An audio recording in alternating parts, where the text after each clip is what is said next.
कल रात एक ऐसा वाकया हुआ जिसने मेरी जिंदगी के कई पहलुओं को छू लिया। करीब 7 बजे होंगे। शाम को मोबाइल बजा। उठाया तो उधर से रोने की आवाज। मैंने शांत कराया और पूछा कि भाभी जी, आखिर हुआ क्या। उधर से आवाज आई, आप कहाँ है और कितनी देर में आ सकते हैं। मैंने कहा, आप परेशानी बताइए। और भाई साहब कहाँ है, माताजी किधर है, आखिर हुआ क्या। लेकिन उधर से केवल एक रट कि आप आ जाइए। मैंने आश्वासन दिया कि कम से कम 1 घंटा पहुंचने में लगेगा। जैसे तैसे पूरी घड़बड़ाहट में पहुंचा। देखा तो भाई साहब यानी हमारे मित्र जो जज है सामने बैठे हुए हैं। भाभी जी रोना चीखना कर रही है।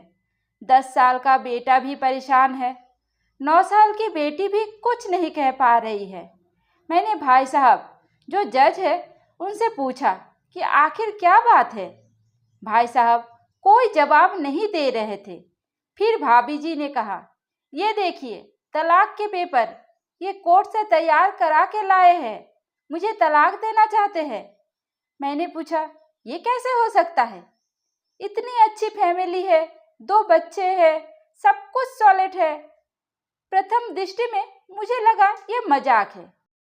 लेकिन मैंने बच्चों से पूछा, दादी किधर है। बच्चों ने बताया, पापा ने उन्हें 3 दिन पहले नोएडा के वृद्धाश्रम में शिफ्ट करा दिया है। मैंने घर के नौकर से कहा, मुझे और भाई साहब को चाय पिलाओ। कुछ देर में चाय आई। भाई साहब को बहुत कोशिश की चाय पिलाने की, लेकिन उन्होंने नहीं पी। और कुछ ही देर में वो एक मासूम बच्चे की तरह फूट फूट कर रोने लगे। बोले, मैंने 3 दिन से कुछ भी नहीं खाया है। मैं अपनी 61 साल की माँ को कुछ लोगों के हवाले करके आया हूँ। पिछले साल से मेरे घर में उनके लिए मुसीबतें हो गई थी।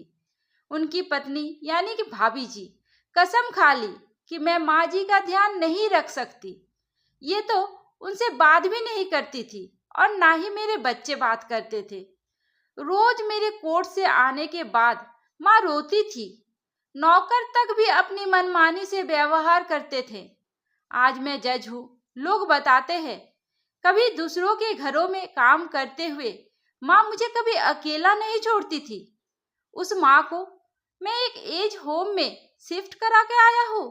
पिछले 3 दिनों से अपनी माँ के एक एक दुख को याद करके तड़प रहा हूँ, जो उसने केवल मेरे लिए उठाए हैं। मुझे आज भी याद है जब मैं 10वीं की परीक्षा की तैयारी कर रहा था। माँ मेरे साथ रात रात भर बैठी रहती थी। एक बार माँ को फीवर हुआ। स्कूल से आया था, उसका शरीर तप रहा था।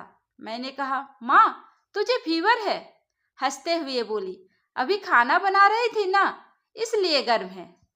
लोगों से उधार मांग कर मुझे दिल्ली विश्वविद्यालय से LLB तक पढ़ाया। मुझे ट्यूशन तक नहीं पढ़ाने देती थी, कहीं मेरा टाइम बर्बाद ना हो जाए। कहते कहते रोने लगे और बोले, ऐसे माँ के हम नहीं हो सके तो हम अपने बीवी और बच्चों के क्या होंगे। हम जिनके शरीर के टुकड़े हैं, आज उनको ऐसे लोगों के हवाले करके आए जो उनकी आदत, उनकी बीमारी, उनके बारे में कुछ नहीं जानते। जब मैं ऐसी माँ के लिए कुछ नहीं कर सकता तो किसी और के लिए भला क्या कर सकता हूँ। आजादी अगर इतनी ही प्यारी है और माँ इतनी ही बोझ लग रही है तो मैं पूर्ण आजादी देना चाहता हूँ। जब मैं बिना बाप के पल गया तो ये बच्चे भी पल ही जाएंगे, इसलिए मैं तलाक देना चाहता हूँ। सारी प्रॉपर्टी इन लोगों के हवाले करके उस ओल्ड एज होम में रहूंगा। माँ के साथ रह तो सकता हूँ, और अगर माँ इतना कुछ करके आश्रम में रहने के लिए मजबूर है तो एक दिन मुझे भी आखिर जाना ही पड़ेगा। माँ के साथ रहते रहते आदत भी हो जाएगी। माँ की तरह तकलीफ तो नहीं होगी। जितना बोल रहे थे उससे भी ज्यादा रो रो के बातें करते करते रात के 12:30 हो गए।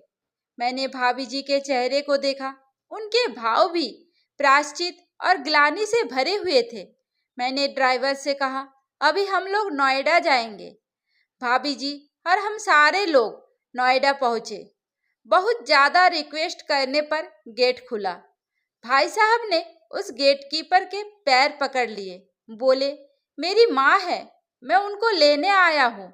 चौकीदार ने कहा, क्या करते हो साहब? साहब ने कहा, जज हूँ।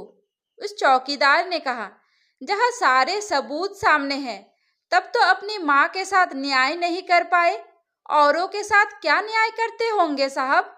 इतना कहकर हम लोगों को वही रोक कर वो अंदर चला गया।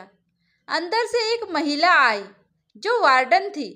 उसने बड़े कातर शब्दों में कहा, 2 बजे रात को आप लोग ले जाके कहीं मार दे तो मैं अपने ईश्वर को क्या जवाब दूंगी? मैंने सिस्टर से कहा, आप विश्वास करिए, ये लोग बहुत बड़े पश्चाताप में जी रहे हैं। अंत में किसी तरह उनके कमरे में ले गई। कमरे में जो दृश्य था उनको कहने की स्थिति में मैं नहीं हूँ। केवल एक फोटो जिसमें पूरी फैमिली है, वो भी माँ जी के बगल में जैसे किसी बच्चे को सुला रखा है। मुझे देखी तो उनको लगा कि बात न खुल जाए, लेकिन जब मैंने कहा हम लोग आपको लेने आए हैं, तो पूरी फैमिली एक दूसरे को पकड़कर रोने लगी। आसपास के कमरों में और भी बुजुर्ग थे। सब लोग जागकर बाहर तक ही आ गए। उनकी भी आंखें नम थी। कुछ समय के बाद चलने की तैयारी पूरी हो गई। पूरे आश्रम के लोग बाहर तक आए। किसी तरह हम लोग आश्रम के लोगों को छोड़ पाए। सब लोग इस आशा से देख रहे थे कि शायद उनको भी कोई लेने आए। रास्ते भर बच्चे और भाभी जी तो बिल्कुल शांत थी, लेकिन भाई साहब और माता जी एक दूसरे की भावनाओं को अपने पुराने रिश्ते पर बिठा रहे थे। घर आते आते करीब 3:30 हो गए। भाभी जी भी अपनी खुशी की चाबी कहाँ है ये समझ गई थी। मैं भी चल दिया, लेकिन रास्ते भर वो सारी बातें और दृश्य घूमते रहे। माँ केवल माँ है, उसको मरने से पहले ना मारे। माँ हमारी ताकत है, उसे बेसहारा ना होने दे। अगर वो कमजोर हो गई तो हमारी संस्कृति की रीढ़ कमजोर हो जाएगी। बिना रीढ़ का समाज कैसा होता है, किसी से छुपा नहीं है। अगर आपकी परिचित परिवार में ऐसा कोई समस्या हो तो उसको ये जरूर पढ़ाए, बात को ढंग से समझाए, कुछ भी करे, लेकिन हमारी जननी को बेसहारा बेघर ना होने दे। अगर माँ की आंखों से आंसू गिर गए तो ये कर्ज कई जन्मों तक रहेगा। यकीन मानना, सब होगा तुम्हारे पास, पर सुकून नहीं होगा। सुकून सिर्फ माँ के आंचल में होता है। उस आंचल को बिखरने मत दे। दोस्तों, ये छोटी सी और प्यारी सी कहानी आपको कैसी लगी मुझे कमेंट करके जरूर बताइए।